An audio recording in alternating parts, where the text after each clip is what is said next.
વહાલા હરિભક્તો, આજના સ્વામીશ્રીના દર્શન. અમારી આ જીગર સ્ટુડિયો ચેનલને લાઈક, શેર અને સબસ્ક્રાઈબ કરવાનું ભૂલતા નહીં. જય સ્વામિનારાયણ.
बस અહીંયા હજુ તો બહાર જ નીચે લાવે.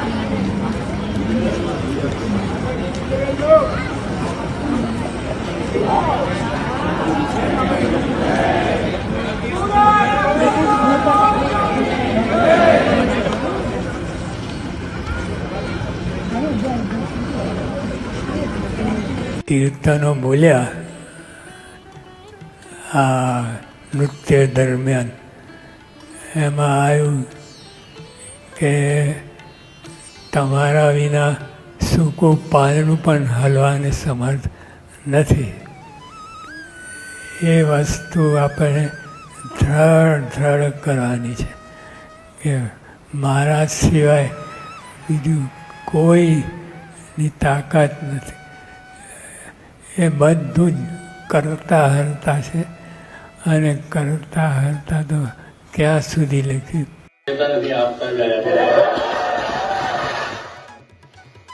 સત્સંગી સો સાંભળો કે આનંદ આનો અવાજ આપણને જો મળ્યા છે તે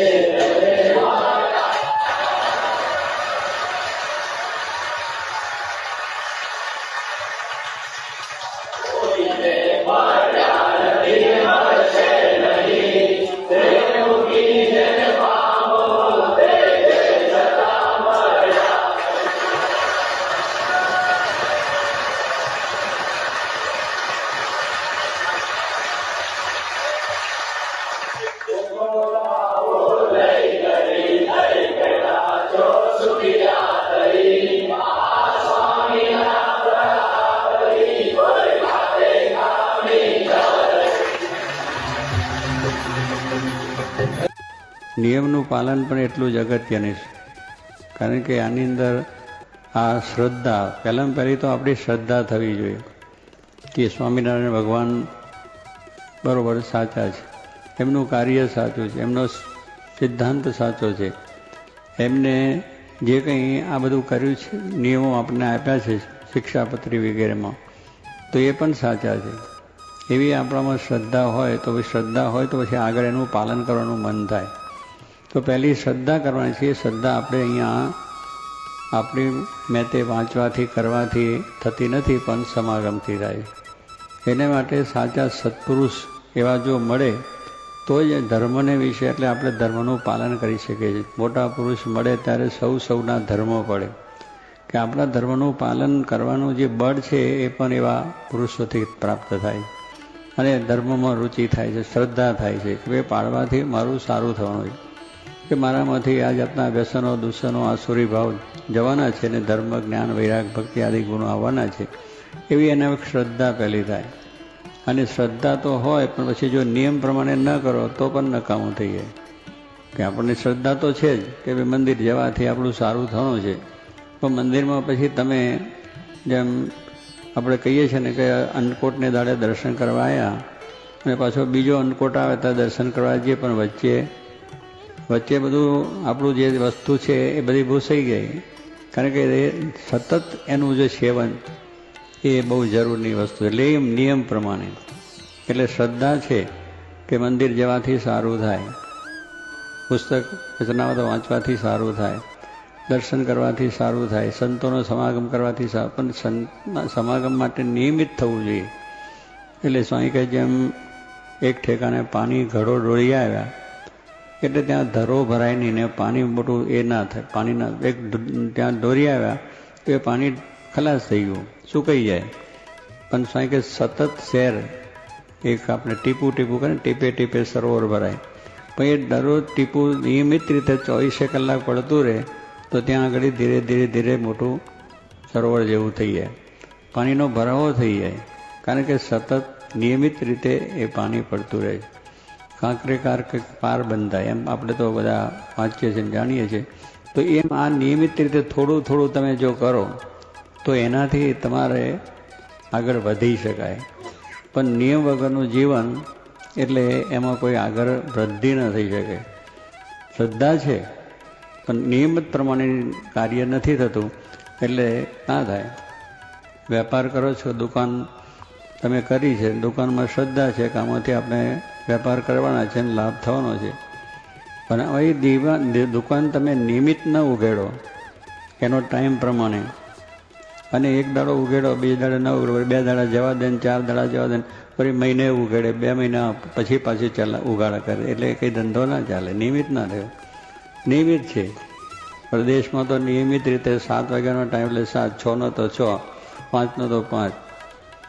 કારણ કે એ લોકો નિયમિત ના કરે તો માણસોનું પેલા ત્યાં તો બધા નિયમિત હોય એટલે જાણે કે આ 5 વાગ્યાની દુકાન છે, 5 વાગ્યાના ગ્રાહક આવી જાય, 6 વાગે તો 6 વાગ્યાના 7 વાગ્યા. પછી નિયમિત તે તો ઉઘેડે છે, તેનો ધંધો બરાબર ચાલે.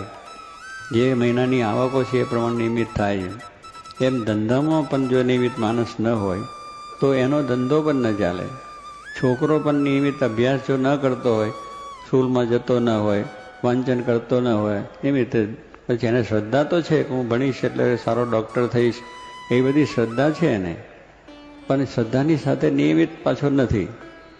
એટલે એ વાંચે નહીં, ના વાંચે નહીં, વળી આમ જોઈએ, સિનેમા જોઈએ, ટીવી જોઈએ, ફલાણું જોઈએ, ઢીકણું જોઈએ, અને વળી મહિનામાં એકાદ વખત પાછું પુસ્તક લઈને બે અને એકાદ વખત સ્કૂલમાં જાય તો એ છોકરો કંઈ આગળ વધી ન શકે. એટલે નિયમિત એનો અભ્યાસ સતત હોવો જોઈએ તો થઈ જાય. ખેડૂત પણ ખેતી કરે છે, એ ખેતીમાં અને ચોમાસામાં દાના વાવી આવ્યો, અષાઢ મહિનો આવ્યો, આદ્રા નક્ષત્ર આવ્યું, વરસાદ વરસ્યો, દાના નાખ્યા ખેતરમાં, પછી 4 મહિના સુધી ખેતર સામું જોવા ના જાય તો ઘરે કંઈ ગાડું ભરીને દાના આવે નહીં. ખેતરમાં દાના વાવ્યા છે ત્યાર પછી નિયમિત રીતે એનું સેવન એને એ કરવું જોઈએ. ખેતરને વાવવા જ્યાં પછી કચરું થઈ ગયો તો એને કાઢી નાખવું પડે, હલાકડું ખેડવું પડે, કરબડી ફેરવવી પડે એવું, અને પાણી કે ખાતર પણ એને નિયમિત રીતે ટાઈમે ટાઈમ આપવું પડે તો એ મોલ થાય, એમાં પાક થાય, પછી ગાડું ભરીને દાના આવે. એટલે જો એ ખેતી મને શ્રદ્ધા તો છે કે અહીંથી દાના આવવાના છે, મને એમાંથી પાક મળવાનો છે અને આ પ્રમાણે થવાનું છે, એ બધી શ્રદ્ધા છે, પણ નિયમિત નથી તો માલ કશું જ ના આવે. મગફળી ના આવે, ઘઉં ના આવે, બાજરો અને ડાંગર ને કશું પાક ના થાય. પણ એમાં નિયમિત રીતે એને ધ્યાન રાખીને કરવું પડે છે. એવી રીતે આપણે આધ્યાત્મિક માર્ગમાં જ્યારે આગળ વધવું છે તો આપણું જીવન પણ એટલું નિયમિત થવું જોઈએ. આપણે પણ નિયમ પ્રમાણે જ કે ભાઈ આપણે દરરોજની પૂજા કરવાની એટલે કરવાની જ, પણ આજે નહીં ને 2 દાડા પછી કરીને 2 દાડા પછી મહિના પછી કરીએ તો તો એ કંઈ નિયમિત ના થયું, એમાં ઘણું ફળ મળે નહીં કે એમાં ના થાય. પૂજા એટલે પૂજા કરવાની, એટલે પ્રમાણે સવારે ઉઠીને નાહી ધોઈને ભગવાનની આગળ બેસીને પૂજા કરી લેવાની. એક વચનાવત વાંચવું એટલે વાંચવાનું, 5 વાતો વાંચવાની એટલે વાંચવાની, શિક્ષાપત્રી વાંચવાની, 1 શ્લોક વાંચો, 2 શ્લોક વાંચો, ગુજરાતી પણ છે તો ગુજરાતીના જે કંઈ વાંચો, એટલું વાંચો. ભલે ગાજુ ના થાય તો એટલું નિયમ એવું રાખો કે આપણા કામકાજની અંદર વાંધો ના આવે એ થાય. પણ પછી આપણે મોડા વહેલા ઉઠીએ અને પછી કાંઈ તો ટાઈમ નથી, એટલે ટાઈમ બધા જોગે થતો રહ્યો. નંદાજીની વાત આપણે વિવેક સાગરે વચમાં થોડા દાડા પહેલાં કરી હતી કે એને સાક્ષી મહારાજે જ્યારથી નિયમ આપ્યું, એ તો પહેલાં તો આપણે મજૂર મહાજન અને ગાંધીવાદી, એટલે પહેલાં તો સ્વામીનો એમને પેલો મહિમા સમજો, સમાધિ કરાવે છે, મોટા પુરુષ છે, જેઠાલાલ સ્વામિનારાયણ બીજા બધાએ કહ્યું એટલે આવ્યા હતા. પણ આવ્યા એને તરત જ સત્સંગી નથી થયા. એમને તો 2-3 વર્ષ સુધી તો સ્વામીનો સમાગમ કર્યો, દર્શન કર્યા, પ્રશ્નો એમના હતા, પૂછતા કરતા, એમ કરતાં 3 વર્ષ પછી એમને કહ્યું કે સ્વામી મને આ વર્તમાન આપો, કરીને ડર થયું કે વાત સાચી છે, આ સિદ્ધાંત સાચો છે, સંપ્રદાય સાચો છે, અને આ એક માનવ ઉદ્ધારનું જ કાર્ય છે, કલ્યાણનું જ કાર્ય છે, એવી એમની દ્રઢતા થઈ. પછી વર્તમાન લીધો અને કંઠી સ્વામીએ આપ્યું કે હવે છે વતના, અરે તમે છે સત્સંગી થયા છો તો હવે તમારે દરરોજ માળા કરવાની, એટલે એ પ્રમાણે માળાનું નિયમ આપ્યું. પછી એક વચનાવત વાંચવાનું આપ્યું, 5 વાતોનું નિયમ આપ્યું, અને ચેષ્ટા કહ્યું ને કે આપણે મહારાજની ચેષ્ટા બોલે, સાંજે બધી થઈ રહ્યા પછી ચેષ્ટા બોલાય છે. તો એ નિયમ એમને થેવટ સુધી પાડ્યું હતું, એ વિવેક સારે કહ્યું. પછી એમની દેહની સ્મૃતિ ના રહી, પછી બધું એમનાથી ના થઈ ગયું. પણ કહેવાનું એટલું નિયમ બરાબર, એટલે એ તો વડાપ્રધાન થયા હતા, એટલી બધી પ્રવૃત્તિ હતી, એટલું બધું એમનું કાર્ય હતું, તો પણ છતાં એ પ્રવૃત્તિની અંદર પણ આ વસ્તુ બરાબર રાખતા હતા. એક દાડો રહી ગયું તો અંબાલાલ સારાભાઈ જ્યાં પાર્ટી હતી તો કહે ના મારે શિક્ષાપત્રી વાંચી નથી, કારણ ઉતારમાં નીકળ્યો છે, મારું નિયમ છે એટલે વાંચ્યા સિવાય મારાથી કંઈ પાણી મુકાય પીવાય નહીં. તો એવા બધા મોટા માણસોની અંદર પણ એમને પોતાનો નિયમ છે. પેલા લોકોએ કહ્યું કે નંદાજી જવા દો, આ બધું તમે અત્યારે ક્યાં લઈને બેઠા, ઓરો દેખાવી જૂનવાની તમારી, આ તો ના કે મારે નિયમ છે, મારા ગુરુએ નિયમ આપ્યું એટલે મારે પાડવું જોઈએ. તો એ માણસ આગળ વધી શકે, એની લોકો કદર કરી શકે, એને માટે લોકોનું માન થાય.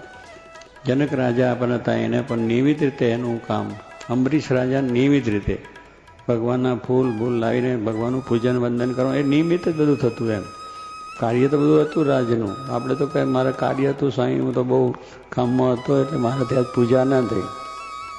આજે પૂજા ન થઈ એટલે એને આપણે એમ થયું ન થઈ, કેમ પૂજા ન કેમ થઈ એનું ચિંતન થવું જોઈએ. મારે કેમ નથી એમ થયું, તિલક ચાંદલો કેમ ન થયો એનું ચિંતન કરવું જોઈએ. એનો આપણે વિચાર કરવો કે આપણે ભક્ત થયા છે તો ભક્ત પ્રમાણે આપણું જે જીવન છે પણ એ ભક્તવાળું હોવું જોઈએ. ખાલી દેખાવની ભક્તિ આપણે નથી કરતા કે લોકોને છેતરવા માટે, આ ઢોંગી ભક્તિ નથી. ભગવાનને રાજી કરવા માટે, લોક રીઝવા માટેની વાત નથી. લોક રીજે કે ના રીજે, કોઈ આપણને સારા કહે કે નરસા કહે કે ભગતડા કહે કે ઢંગી કહે, તેની જોડ કંઈ નથી. તો બધા સંતોને આપણે જોઈએ છીએ કે જે બધા થયા એને ભગત. શાસ્ત્રી મહારાજને બધા બંડિયા જ કહેતા હતા. આપણા સંતો ગુણાત મહારાજના વખતમાં સંતો થયા એને બધા મુંડિયા કહેતા હતા કે સ્વામિનારાયણના મુંડિયા આવ્યા, મારો કાળો, એ બધું જ કહેતા હતા.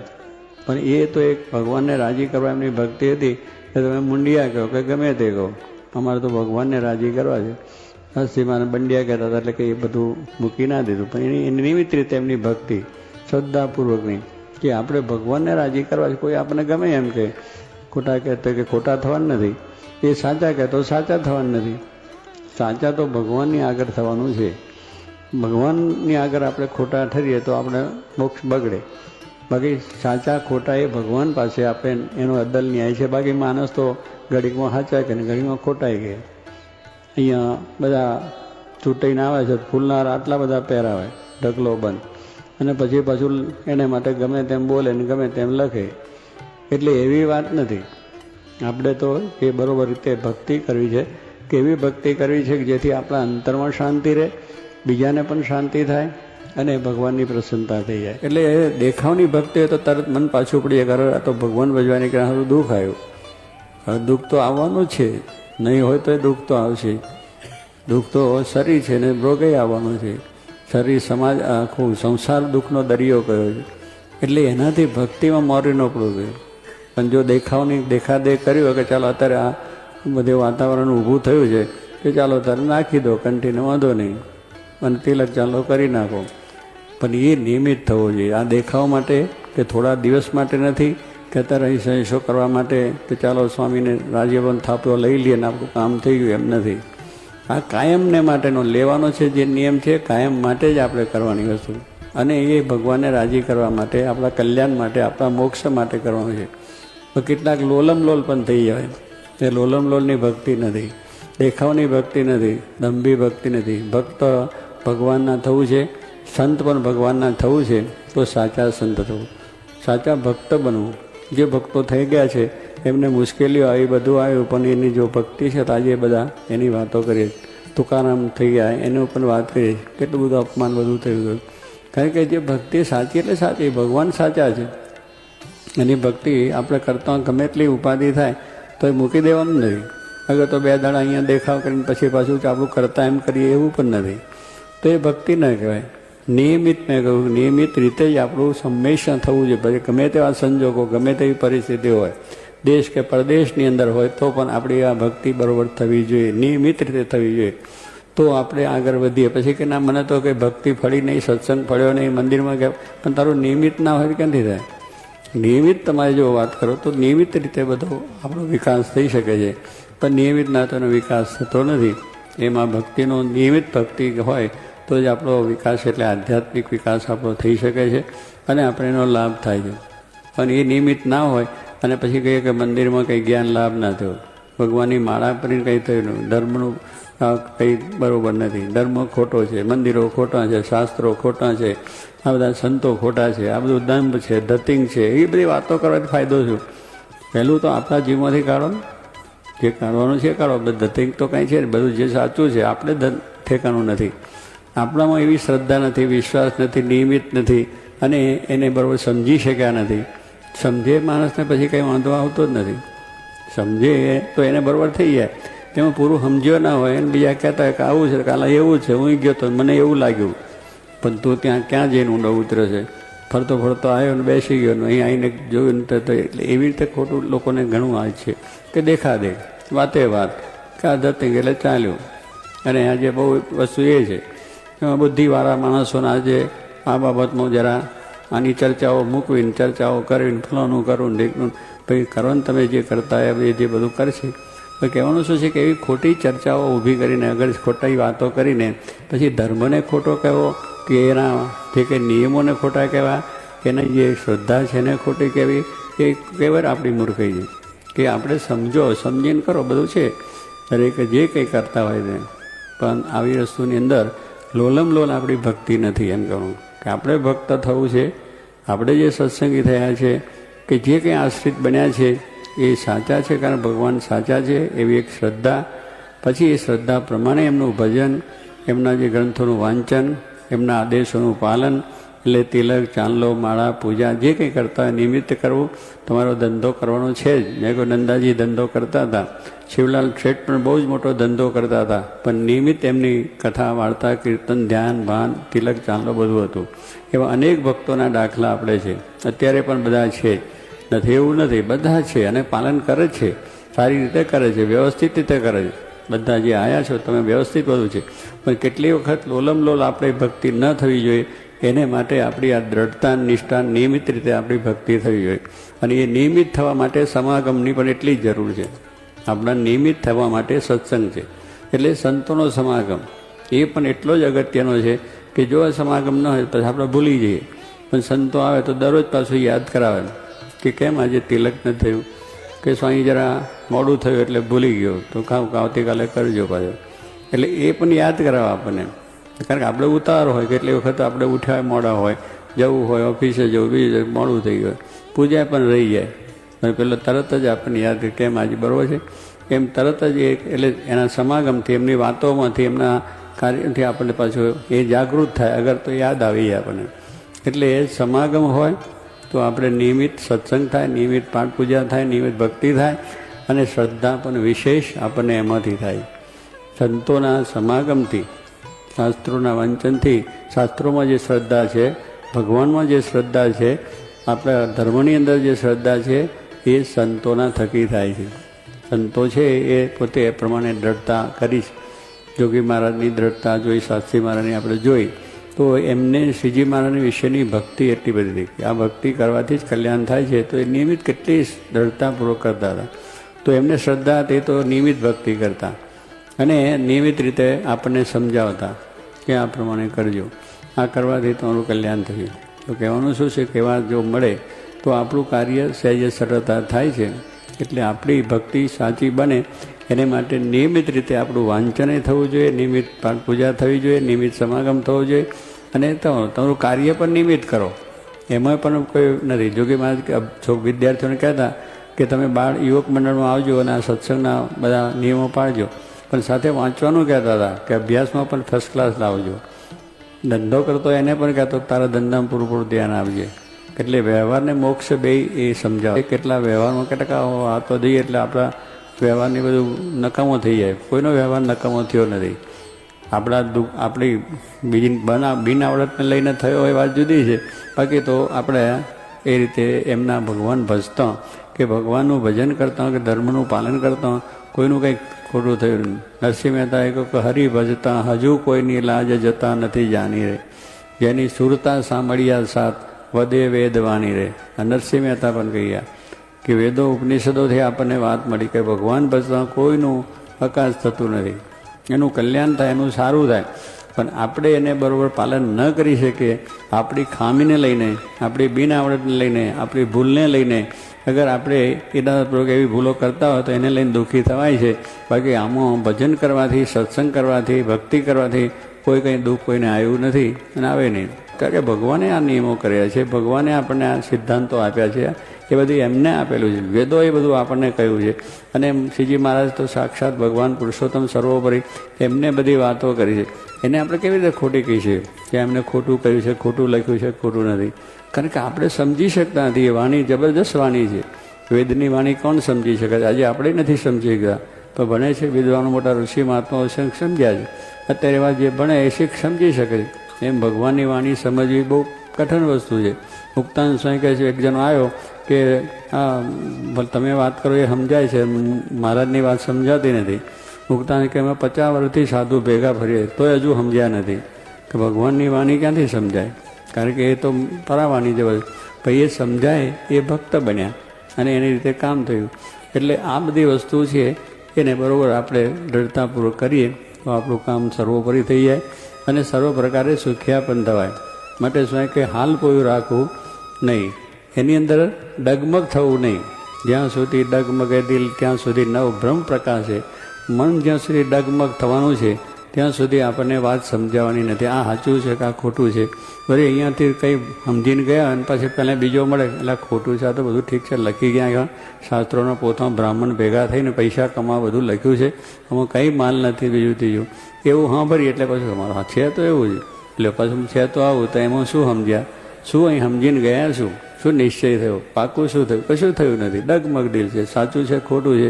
ફરી આપણે કામ કર્યું પછી પાછું આપણો કંઈ વ્યવહારમાં ખોટ આવી ગઈ કે કંઈક આપણી મુશ્કેલી સંસારમાં આવી ગઈ તો એ થયું કે આ સંપ્રદાય ખોટો છે, આ ધર્મ ખોટો છે, સત્સંગ ખોટો છે. એ બધું ખોટું થઈ ગયેલો. એ ખોટું નથી, આપણે જ ખોટા છે અને આપણે જ બધું એ છે. તો એ સ્વામી કહે છે જો એક વખત બરાબર દ્રઢતા થઈ ગઈ હોય પછી એ માણસને ગમે તેટલો કોઈ લાભ વાંધો આવે નહીં.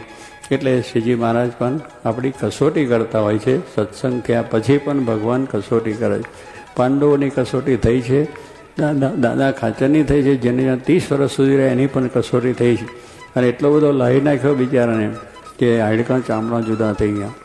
એવો બધું એને એ કર્યો તો પણ એમાંથી ડગ્યા નહીં. ડગ્યા નથી કે શ્રીજી મહારાજ સાક્ષાત ભગવાન છે, એમનો એ જે નિયમો છે પણ સાચા છે ને એમનો ધર્મ પણ સાચો છે.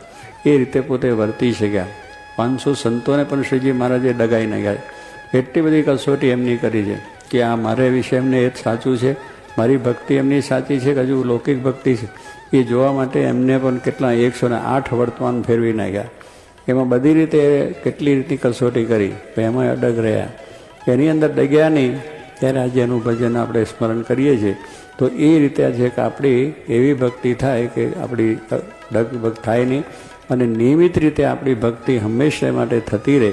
અને એ રીતે મહારાજને રાજી કરવા માટે જ કરીએ છીએ લોલમ લોલ નથી, લોકને દેખાડવા માટે નથી, પણ કાયમ માટે મારે આ ભક્તિ કરી છે. ગમે તે સંજોગો થાય, ગમે તે મુશ્કેલી આવે, તોય મારી ભક્તિમાંથી હું ડગું નહીં, એવી ભગવાનને હંમેશા આપણે પ્રાર્થના કરવાની છે. શ્રીજી મહારાજ એવું આપ સર્વને બળ આપે અને એવી સાચી ભક્તિ કરીને મહારાજને રાજી કરી આપ સર્વનું કલ્યાણ થાય, એ જ પ્રાર્થના.